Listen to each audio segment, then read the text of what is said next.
దశలో నీవు నా చెంత నిలిచావు, ఉన్నత ప్రేమను చూపి నన్ను చేరదీశావు.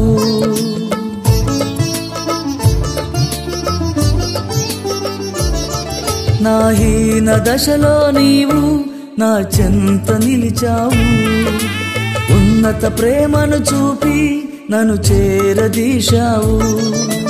పరిశుద్ధ రక్తముతో నా దోషమును కడిగి నీ సన్నిధిలో నిలిచే భాగ్యమునిచ్చావు. పరిశుద్ధ రక్తముతో నా దోషమును కడిగి నీ సన్నిధిలో నిలిచే భాగ్యమునిచ్చావు.